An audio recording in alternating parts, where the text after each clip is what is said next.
नमस्कार, मैं आप सभी का स्वागत करती हूँ जीनियस कोचिंग क्लासेस के यूट्यूब चैनल पर। आज मैं आपके सामने 7 नवंबर का करंट अफेयर लेके आई हूँ। देखिए, कोई भी असफलता ये नहीं दर्शाती कि आप सफल नहीं हो सकते। एक असफलता, 2 असफलता, जितनी भी असफलता आ रही हैं, तो आप ये ना सोचें कि हम कभी सफल नहीं हो सकते, ठीक है? और कोई भी सफलता ये तय नहीं कर सकती कि आप असफल नहीं हो सकते। तो लगे रहें, ठीक है? धैर्य के साथ काम करें, आप ज़रूर सफल होंगे, ठीक है? चलिए, आज हम करंट अफेयर की तरफ बढ़ते हैं 7 नवंबर के। चलिए, इसका पहला क्वेश्चन है, विश्व सुनामी जागरूकता दिवस हर साल कब मनाया जाता है? इसके ऑप्शंस हैं 2 नवंबर, 3 नवंबर, 4 नवंबर, 5 नवंबर। देखिए, लाइव क्लास तो चल नहीं रही है कि मैं आपके कमेंट देख पाऊँ, ठीक है? कि आप क्या आंसर दे रहे हैं। जब तक मैं इसका आंसर नहीं बताती हूँ, तो आप अपने विवेक से इसका आंसर लगाया करें, ठीक है? भले गलत हो जाए। चलिए, इसका जो आंसर है, वो है 5 नवंबर। सुनामी के खतरों को उजागर करने और प्राकृतिक आपदाओं से होने वाले नुकसान को कम करने में प्रारंभिक चेतावनी प्रणालियों के महत्व पर जोर देने के लिए 5 नवंबर को विश्व सुनामी जागरूकता दिवस मनाया जाता है। ये जो दिवस मनाया जाता है, सुनामी से होने वाले खतरों को बताया जाता है कि क्या-क्या खतरे हो सकते हैं और इसका पूर्व से ही तैयारी की जाए। अगर जैसे कोई भी आपदा आ रही है, तो उसके लिए आपके पास पूर्व तैयारी होनी चाहिए, ठीक है? कि हम जो भी आपदा आ रही है उसकी हानि से हम कितना बच पाएंगे, ठीक है? उसकी तैयारी की, उसकी जागरूकता के लिए ये दिवस मनाया जाता है। कई संगठन लोगों को स्थिति से अवगत कराने के लिए सुनामी के बारे में पारंपरिक ज्ञान प्रदान करते हैं। एक संगठन तैयार किया जाता है, कोई समूह तैयार किया जाता है, वह लोगों को जागरूक करने का काम करते हैं, आपदाओं से बचने का आपको रास्ता बताते हैं, आपको जागरूक करते हैं। ये जो सुनामी जागरूकता दिवस मनाने का ये उद्देश्य है, ठीक है? और जो सुनामी है, देखिए सुनामी जो है एक जापानी शब्द है। सुनामी जो है एक जापानी शब्द है और जो बहुत कारणों से आ सकती है। सुनामी आने के बहुत सारे कारण होते हैं। जैसे मान लीजिए भूकंप के कारण भी सुनामी आ सकती है। ज्वालामुखी कारण भी सुनामी आ सकती है, ठीक है? भूस्खलन के कारण भी बहुत सारे कारण होते हैं सुनामी आने के, ठीक है? एक मैं आपको एग्जांपल देती हूँ। जैसे पृथ्वी के अंदर प्लेट्स होती हैं, ठीक है? बहुत सारी प्लेट्स होती हैं। मैं आपको एक एग्जांपल दे रही हूँ, जैसे ये 2 प्लेट्स हैं। अगर ये आपस में टकराएँगी, अगर ये आपस में आकर टकराएँगी, तो ये जो जल है यहाँ का, समुद्र में जो जल है वो ऊपर की ओर उठेगा, ठीक है? ऊपर की ओर उठेगा तो लंबी लहर आएगी और ये जो पानी जो ऊपर गया है, वो अपनी पूर्व स्थिति में आना चाहेगा, ठीक है? ये जो पानी ऊपर उठा हुआ है, वो पानी नीचे की तरफ आएगा। अगर आपने एक एक ये अगर सभी ने किया है कि शांत पानी में अगर कोई कंकड़ डाले तो उसमें तरंगे आती हैं, आपने देखी होंगी, ठीक है? उसी तरह ये पानी जैसे ही नीचे आएगा और तरंगों की तरह फैल जाएगा। यही तरंग जो है सुनामी का रूप लेती हैं, ठीक है? सुनामी का रूप ले लेती हैं और ये जो समुद्र की गहराई बीच में है, ये तब तो समझ में नहीं आती, पर समुद्र तट पर ये सुनामी भयंकर रूप लेती हैं और बहुत विनाशकारी होती हैं, ठीक है? और 2004 में हमारे भारत में कितना भयंकर सुनामी आई थी, बहुत बहुत ही जन धन की बहुत हानि हुई थी, ठीक है? चलिए आगे चलते हैं। 2020 के लिए विषय सेंधई 7 अभियान पर केंद्रित है। 2020 है वो सेंधई 7 अभियान पर केंद्रित था। इसका जो उद्देश्य है, किसी भी आपदा के आने पर जो हानि होती है उसको कम करना या उसके प्रति जागरूकता देना, जिसका उद्देश्य नुकसान को कम करना है। आपदा का जो नुकसान है उसको कम करना है या जो हानि हुई है उसको कम करना है, इस अभियान का उद्देश्य। पिछले 100 वर्षों में 58 सुनामी घटनाओं के कारण 2,60,000 से अधिक मृत्यु हुई है, ठीक है? जो पिछले 100 वर्ष हैं उसमें 58 सुनामी के कारण 58 बार जो सुनामी आई है उसमें 2,60,000 के करीबन या उससे अधिक मृत्यु हो चुकी है। ठीक है, या प्रति आपदा औसतन, जब भी कोई एक आपदा आती है तो लगभग लगभग उससे कितनी मृत्यु की दर हो जाती है, 4,600 लोगों की जान गई है प्रति आपदा। मतलब एक कोई आपदा आती है उसमें 4,600 लोगों की मृत्यु हो जाती है। पहला विश्व सुनामी जागरूकता दिवस 5 नवंबर 2016 को पूरे विश्व भर में मनाया गया। जो पहला विश्व सुनामी जागरूकता दिवस है 5 नवंबर 2016 को मनाया गया। सबसे पहले कौन से सन में मनाया गया?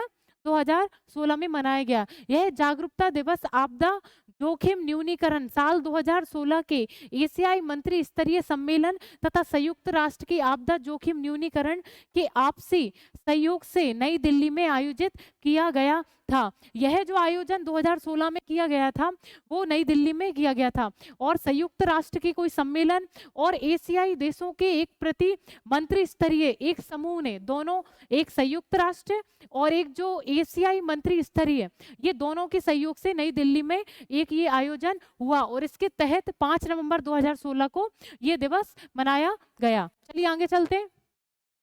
चलिए ये एक इमेज है, ठीक है। अगला क्वेश्चन है, हाल ही में भारतीय मूल किस लेखिका को 2023 का ब्रिटिश अकादमी पुरस्कार पुस्तक पुरस्कार मिला है? इसके ऑप्शंस हैं जसविंदर बिलान, नंदिनी दास, चेतना मारू, इनमें से कोई नहीं। बताइए इसका आंसर क्या होगा? इसका जो आंसर है वो नंदिनी दास। ये है इनकी इमेज है, नंदिनी दास, ये भारतीय मूल की महिला है। British Academy Book Prize for Global Culture Understanding, ये एक अवार्ड है। ये कौन सी सरकार द्वारा दिया जाता है? ब्रिटिश सरकार द्वारा। इसका नाम क्या है? British Academy Book Prize for Global Culture Understanding. ये एक अवार्ड का नाम है जो ब्रिटिश सरकार द्वारा दिया जाता है। एक ब्रिटिश अंतरराष्ट्रीय नॉन फिक्शन पुरस्कार, ये एक नॉन फिक्शन पुरस्कार है। इसका मतलब क्या होता है कि इस पुस्तक में काल्पनिक बातें नहीं लिखी हैं, मतलब काल्पनिकता से कोई इसका आशय नहीं है। ये जितनी भी घटनाएं या जो भी लिखा गया है वो वास्तविक लिखा गया है, मतलब काल्पनिक यहाँ पर कुछ भी नहीं है। जो भी घटनाएं हैं वो वास्तविकता पर आधारित हैं, ठीक है। ये एक ब्रिटिश सरकार द्वारा एक प्राइज है। तो भारत में जन्मी लेखिका नंदिनी दास को उनकी पहली पुस्तक होल्डिंग इंडिया, नाम क्या है लेखिका का?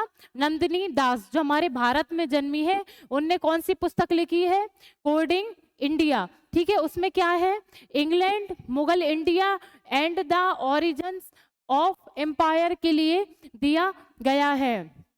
इंग्लैंड और मुगल इंडिया का आगमन, ठीक है, संस्कृति का आगमन या उससे ही संबंधित ये एक पुस्तक लिखी गई है, ठीक है। इंग्लैंड और मुगल इंडिया का साम्राज्य की स्थापना या आगमन, उस पर ये लिखी गई है, ठीक है। लेखिका का नाम क्या है? नंदिनी दास। चलिए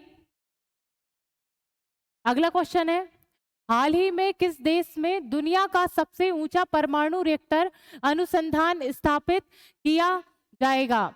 इसके ऑप्शंस हैं बोलीविया, फ्रांस, थाईलैंड और रूस। इसका जो आंसर है वो है बोलीविया। ये दक्षिण अमेरिका का एक देश है।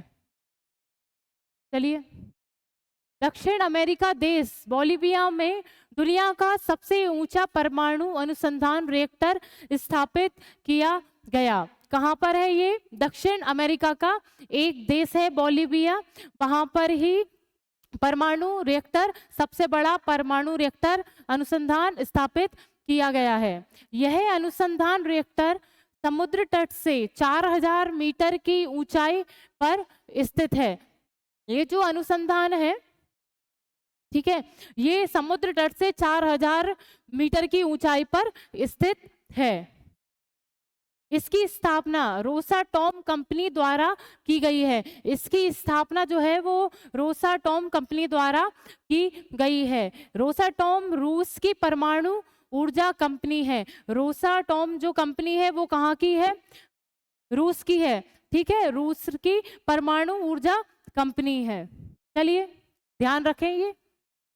और जो परमाणु अनुसंधान रिएक्टर है ये किस तरीके से काम करता है, मैं आपको एक एग्जांपल नहीं मतलब थोड़ा सा बताती हूँ। ठीक है, जब भी किसी भी यूरेनियम को आप लोगे, ठीक है, और उसको उत्तेजित करोगे या उसको प्रज्वलन करोगे या जलाओगे, ठीक है, तो उससे जितनी भी तरंगे निकलेंगी उसको जला के ये ऊर्जा उत्पन्न की जाती है। ठीक है, और इसमें कौन सी छड़ की उपयोग की जाती है?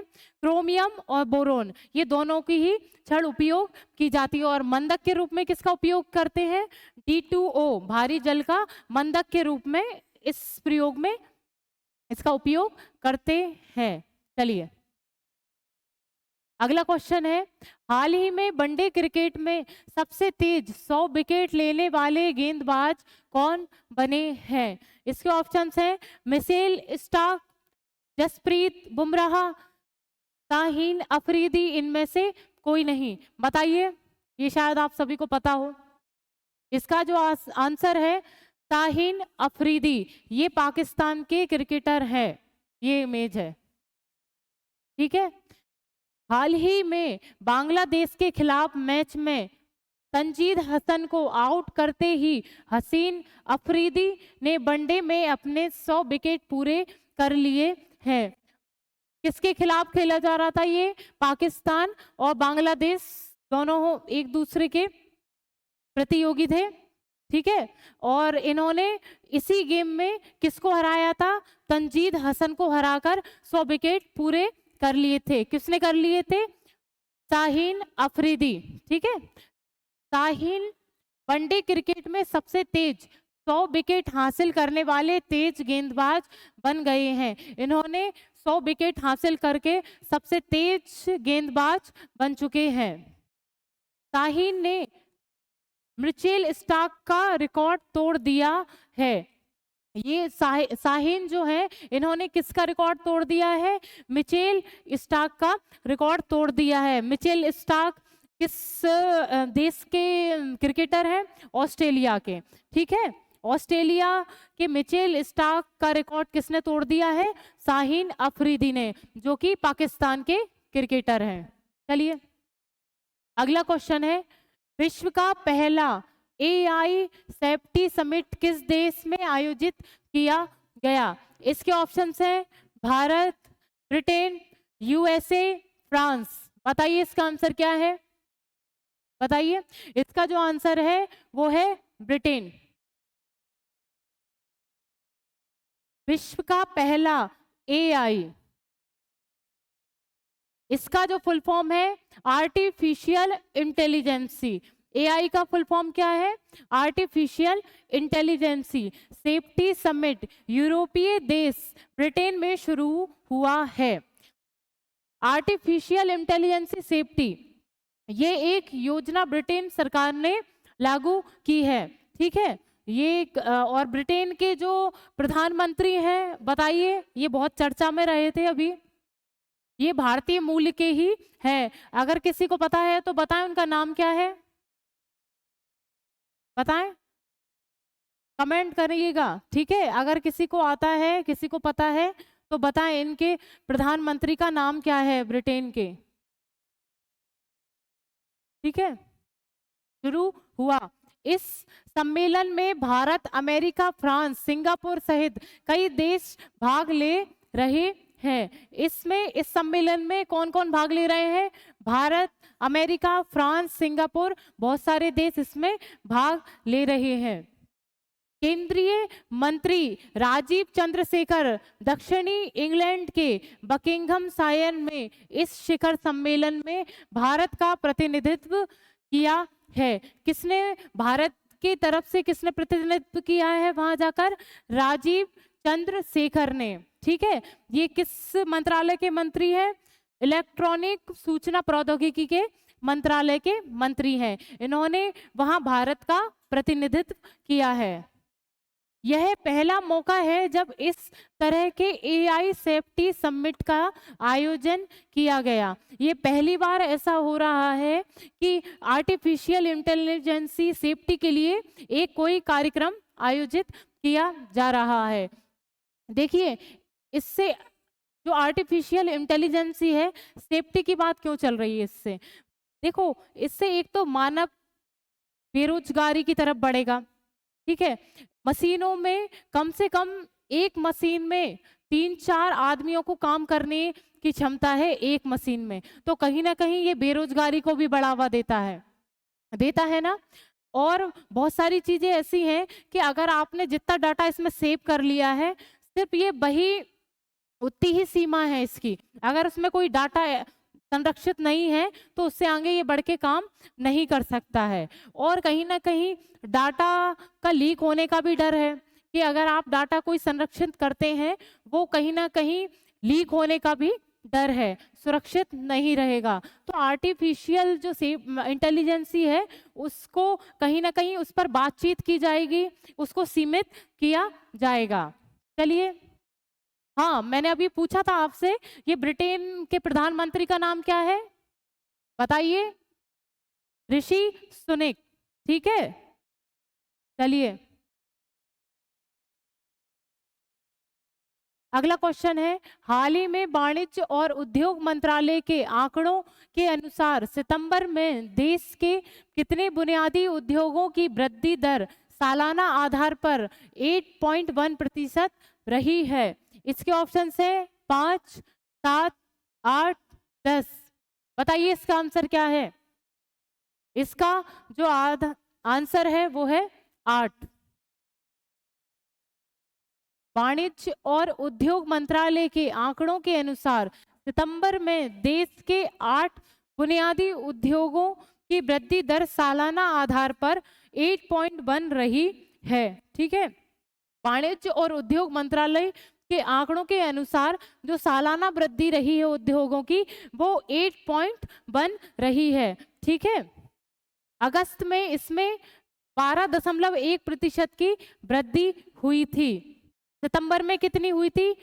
8.1 हुई थी, और जो अगस्त में हुई है 12.1 हुई है, 12.1 हुई है। आंकड़ों से पता चलता है कि आईसीआई अप्रैल और सितंबर 2023-24 के बीच सालाना आधार पर 7.8% बढ़ेगा। अंदाजा लगाया है कि 2023-24 में उद्योगों में सालाना कितनी वृद्धि होगी?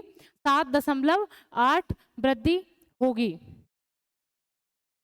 चलिए आगे बढ़ते हैं।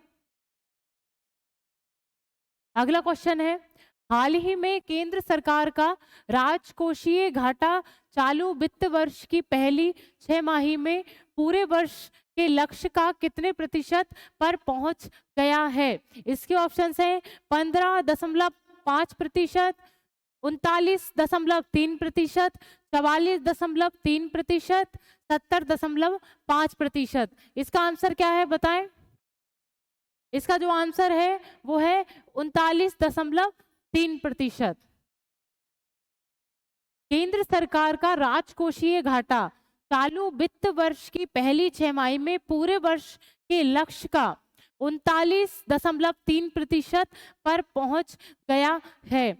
जो राजकोषीय घाटा है वो 6 महीने के अंदर ही अंदर पूरे घाटे का पूरे अंदाजे जो लगाया था जितने परसेंट 100% का, 6 महीने में ही कितना परसेंट पहुंच गया है? 39.3% पहुंच गया है।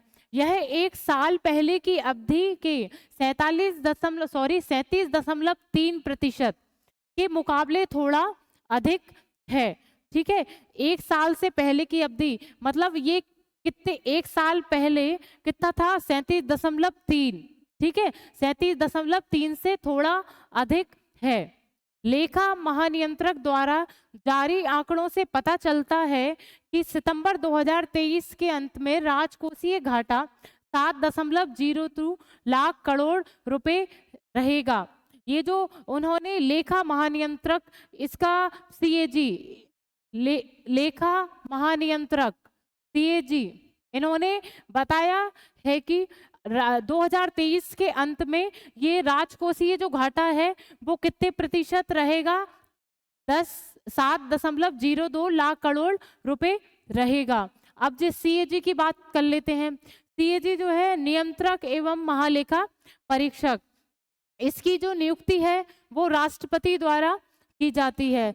केंद्र सरकार और राज्य सरकार द्वारा जितना भी पैसा किसी योजना में या किसी भी परियोजना में लगाया जाता है वो उसकी जांच करता है। पहले केंद्र सरकार और राज्य सरकार अपनी योजना में पैसा लगा लेती है, उसके बाद ये जांच करता है कि ये पैसा फालतू तो कहीं नहीं लगाया, कहीं जितना पैसा मांगा है उससे कम तो नहीं लगा, कहीं ना कहीं सरकार द्वारा पैसा खा तो नहीं लिया गया। मतलब उसकी पूरी जांच पड़ताल करता है और ये पूछता है कि ये इतना पैसा आपने आवंटित किया था और ये आधा पैसा गया कहाँ, ठीक है। और अगर फिर भी ये सरकार से मिल जाता है सीएजी ये रिपोर्ट, ठीक है, सीएजी जो रिपोर्ट देता है कहीं ना कहीं अगर सरकार के पक्ष में देता है तो इसको भी जांच करने के लिए एक समिति है, ठीक है, इसके लिए इसको जांच करने के लिए भी एक समिति होती है, लोक लेखा समिति, जो विपक्ष की तरफ से होती है। तो कहीं ना कहीं कोई भ्रष्टाचार ज्यादा कर नहीं सकता, ठीक है। ये जो लेखा महानियंत्रक का ये ओहदा होता है, ठीक है। चलिए अगला क्वेश्चन है, अंतरराष्ट्रीय सौर गठबंधन की वैश्विक सौर सुविधा को पूंजीगत योगदान के रूप में कितने मिलियन डॉलर प्राप्त हुए?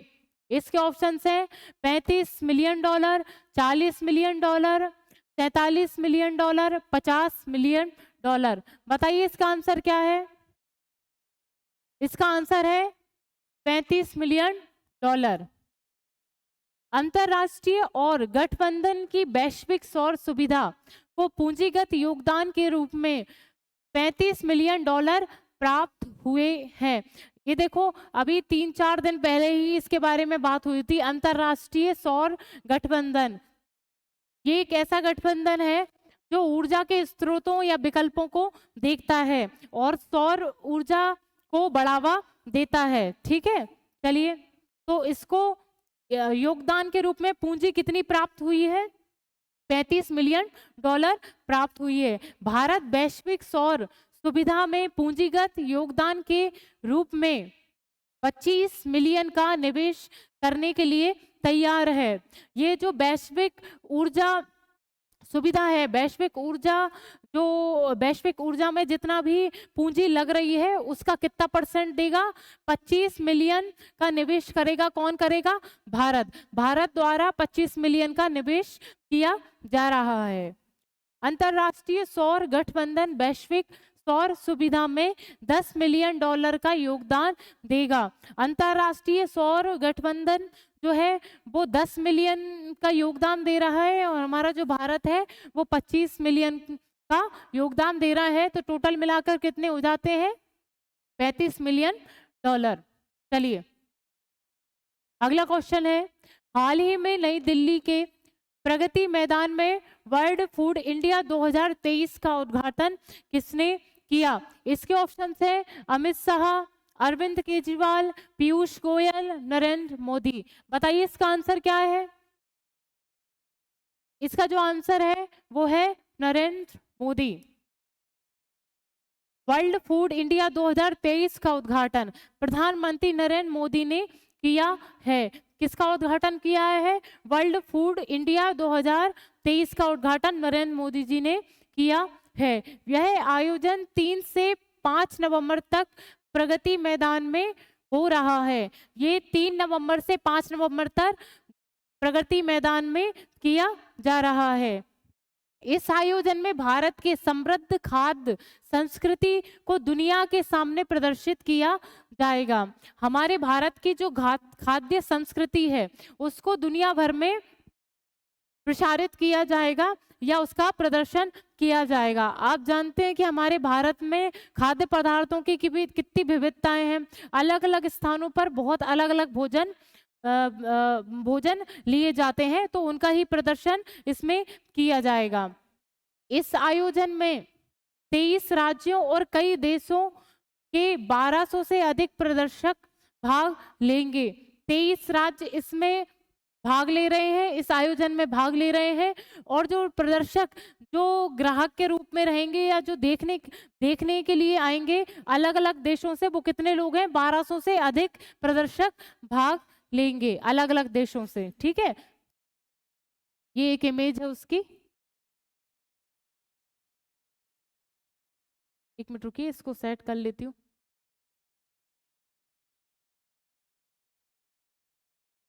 प्रधानमंत्री श्री नरेंद्र मोदी ने नई दिल्ली के भारत मंडपम में वर्ल्ड फूड इंडिया 2023 के दूसरे संस्करण का उद्घाटन किया है। ये कहाँ पर किया है? नई दिल्ली में। ठीक है, नई दिल्ली में दूसरे संस्करण का उद्घाटन किया है। वर्ल्ड फूड इंडिया 2023 के दूसरे संस्करण का उद्घाटन किया है। कहाँ पे किया है? नई दिल्ली में। केंद्रीय मत्स्य पालन, पशुपालन और डेयरी कैबिनेट मंत्री श्री परषोत्तम रूपाला, ये ये जो मंत्री हैं वो किस मंत्रालय के मंत्री हैं? परषोत्तम रूपाला केंद्रीय मत्स्य पालन और पशुपालन डेयरी कैबिनेट के मंत्री हैं तथा केंद्रीय मत्स्य पालन, पशुपालन, डेयरी और सूचना एवं प्रसारण राज्य मंत्री डॉक्टर एल मुरुगन। ठीक है, ये दिल्ली के मंत्रालय के मंत्री हैं। इनका नाम क्या है? मुरुगन। किस मंत्रालय के मंत्री हैं ये? डेयरी और सूचना प्रसारण मंत्रालय के मंत्री हैं। दिल्ली एक केंद्र शासित प्रदेश है, इसलिए इनके मंत्रालय के ये मंत्री अलग से हैं। इनका नाम क्या है? मुरुगन। अन्य गणमान्य व्यक्ति वर्ल्ड फूड इंडिया 2023 के उद्घाटन समारोह में शामिल हुए हैं। ठीक है, ये लोग इसमें शामिल हुए थे। केंद्रीय मत्स्य पालन, पशुपालन और डेयरी कैबिनेट मंत्री श्री परषोत्तम रूपाला ने केंद्रीय राज्य मंत्री डॉक्टर एल मुरुगन के साथ प्रगति मैदान में मत्स्य पालन विभाग मंडप की प्रदर्शनी का उद्घाटन किया है। ये जो केंद्रीय मंत्री जो है ना, पुरुषोत्तम रूपाला, उन्होंने और मुरुगन, ये दिल्ली के मंत्रालय के मंत्री हैं। इन्होंने मत्स्य पालन विभाग का एक प्रदर्शनी का उद्घाटन किया था। ये दोनों ने मिलकर इसका उद्घाटन किया था।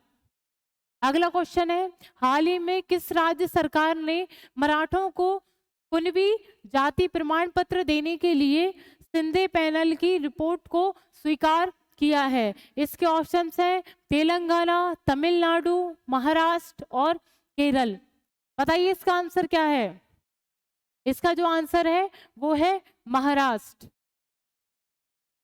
हाई कोर्ट के सेवानिवृत्त न्यायाधीश संदीप शिंदे की अध्यक्षता वाली समिति की पहली रिपोर्ट को महाराष्ट्र सरकार ने स्वीकार कर लिया है। हाई कोर्ट के जो निवृत्त मतलब जिनको सेवा से ये हट चुके हैं न्यायाधीश, जिनका नाम क्या है? संदीप शिंदे, इनकी अध्यक्षता में एक समिति बनाई गई थी और उन्होंने जो रिपोर्ट दी थी, इस समिति ने जो रिपोर्ट दी थी वो महाराष्ट्र सरकार ने स्वीकार कर ली है। ठीक है, महाराष्ट्र के मराठावाड़ा क्षेत्र में मराठाओं को कुणबी जाति प्रमाण पत्र देने की प्रक्रिया तय करने के लिए समिति का गठन किया गया था। इस समिति का गठन करने का उद्देश्य क्या था?